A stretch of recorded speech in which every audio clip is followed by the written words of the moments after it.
Alors aujourd'hui, c'est la récréation, vous pouvez sortir vos goûters. On ne va pas trop se prendre la tête sur de la technique, on ne va pas parler de règles de composition, non. Je vais plutôt vous parler d'un principe amusant qui est la perspective forcée. Et à partir de cet unique principe, vous allez pouvoir en tirer plein d'idées de photos.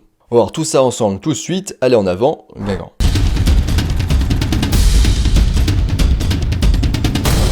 Avant de commencer, je vous rappelle qu'en description, vous pouvez accéder à l'article beaucoup plus complet sur le même sujet. Et en description, je vous laisse aussi un lien pour accéder à ma formation gratuite sur les bases de la photographie. N'hésitez pas à vous inscrire si ça vous intéresse. Alors déjà, qu'est-ce que la perspective forcée? Alors vous n'avez peut-être jamais entendu parler du terme de perspective forcée, et pourtant je pense que vous avez déjà dû voir des photos sur les réseaux sociaux ou sur internet qui utilisent ce principe.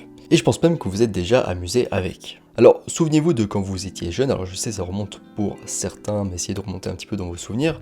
Vous veniez de vous disputer pour la énième fois avec votre frère ou votre sœur, et suite à cette dispute, vos parents vous ont tous les deux punis. Ce qui est totalement injuste puisque c'est l'autre qui a commencé, bien évidemment. Alors pour vous venger, vous rapprochiez votre main comme ça de votre œil, et vous écrasiez votre frère ou votre sœur qui se retrouvait à l'autre bout de la pièce puni donc, entre votre pouce et votre index comme ceci, ce qui donnait à peu près ce point de vue. Et bien en gros, c'est ça la perspective forcée. C'est une illusion d'optique qui donne l'impression que des éléments du premier plan et de l'arrière-plan se trouvent dans un même plan sur votre photo, alors que ce n'est pas du coup le cas dans la réalité. Alors cet effet il fonctionne car les êtres humains ils évaluent la distance en fonction de la taille apparente des objets qu'ils voient devant eux, et notamment de la taille des objets les uns par rapport aux autres. Alors imaginez que vous êtes sur un bateau tout en haut de son mât, votre navire dérive depuis des jours et vous êtes chargé d'indiquer au reste de l'équipage ce qui se passe autour de vous. Et finalement vous voyez la Terre à l'horizon. Et bien souvent on conseille toujours de multiplier par 2 voire plus la distance qu'on estime entre un élément et notre bateau. Parce qu'en effet, une étendue d'eau ne nous permet pas d'avoir d'éléments de référence, ce qui rend difficile l'estimation de la distance. Ce qu'il faut retenir de tout ça, c'est que l'être humain a du mal instinctivement à évaluer les distances entre les objets. Et c'est d'autant plus le cas sur une photo qui a tendance à écraser la profondeur. Et bien la perspective forcée va se servir de cette faille du cerveau humain pour tromper les yeux du spectateur en créant une photo qui semble visuellement cohérente, mais qui est logiquement impossible dans le réel.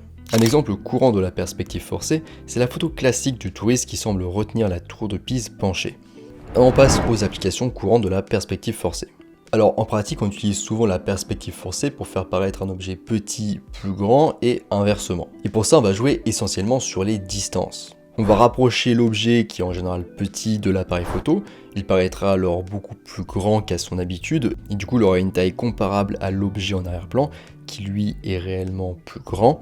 Et on va éloigner l'objet qui est en général grand de l'appareil photo, il paraîtra alors beaucoup plus petit qu'à son habitude, et aura une taille comparable à l'objet du premier plan, qui est lui réellement petit. Donc en jouant sur la distance, vous allez tromper le cerveau en lui faisant croire que les deux objets ont des tailles réelles comparables. En plus de jouer sur la distance et les tailles, on peut aussi faire interagir les deux éléments entre eux.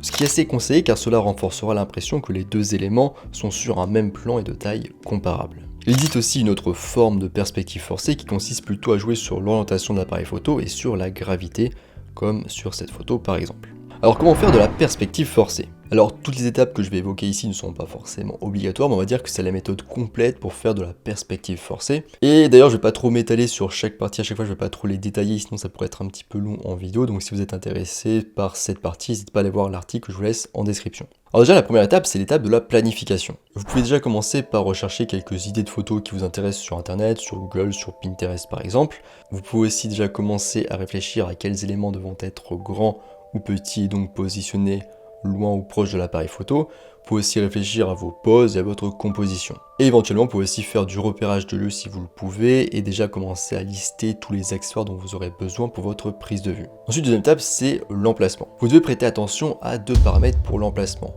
la foule et l'espace. Alors en effet, la foule peut encombrer votre prise de vue et vous pousser à finir votre prise de vue plus rapidement que prévu. Elle peut aussi perturber l'illusion d'optique. Donc le mieux, c'est les endroits sans personne. Si vous souhaitez absolument photographier dans un endroit très fréquenté, dans ce cas visez plutôt très tôt le matin, au moment du coup où la foule est moins dense. Ensuite le deuxième paramètre c'est l'espace, parce que comme on l'a vu, vous allez devoir jouer sur les distances entre les différents objets, donc vous aurez besoin en fait de place sur le lieu où vous allez prendre votre photo. Par exemple dans cette photo, les sujets à l'arrière ils sont très éloignés, ça aurait été beaucoup plus difficile de faire ça dans un espace beaucoup plus restreint. Troisième étape, du coup le choix de l'objectif. Un objectif grand angle entre 24 et 35 mm sur 24 x 36 vous donnera plus de marge de manœuvre et donc très conseillé mais pas forcément obligatoire. Parce que du coup vous aurez un angle de champ, donc un champ de vision plus large, du coup ce sera plus facile de positionner les différents éléments dans la scène. Vous aurez aussi plus de profondeur de champ et vous pourrez vous rapprocher plus facilement de l'objet qui est au premier plan sans qu'il ne devienne complètement flou. Ensuite la quatrième étape c'est de composer et d'ajuster.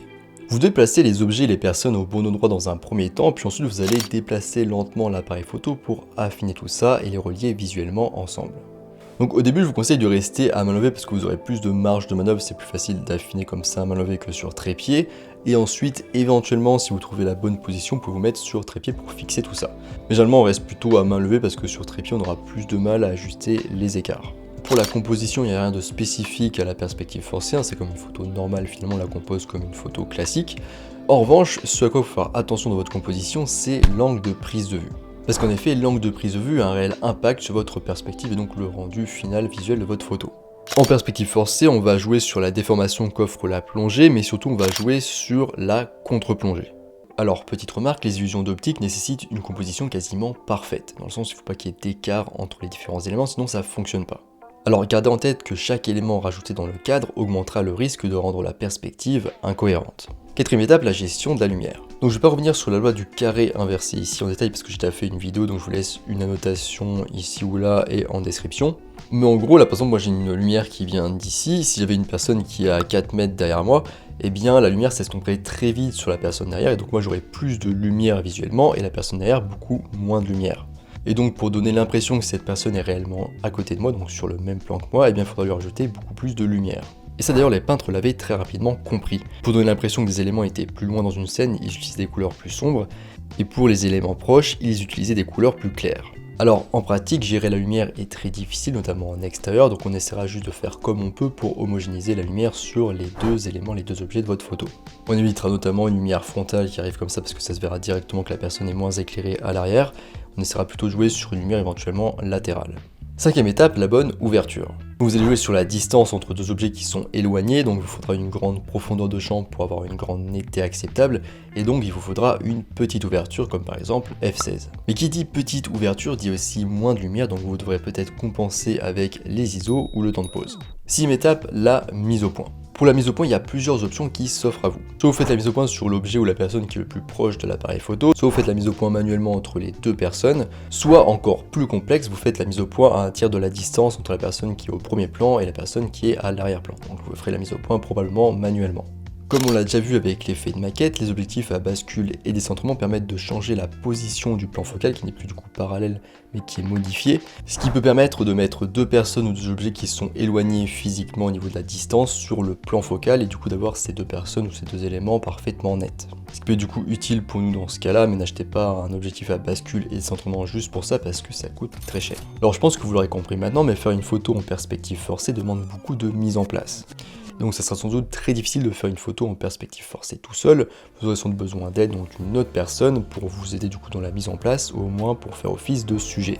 Sinon, pour faire des photos vraiment tout seul en perspective forcée, vous pouvez aussi vous servir d'accessoires comme le fait le photographe Michael Hughes dans ses photos de voyage, ou encore Suissas sur son compte Instagram.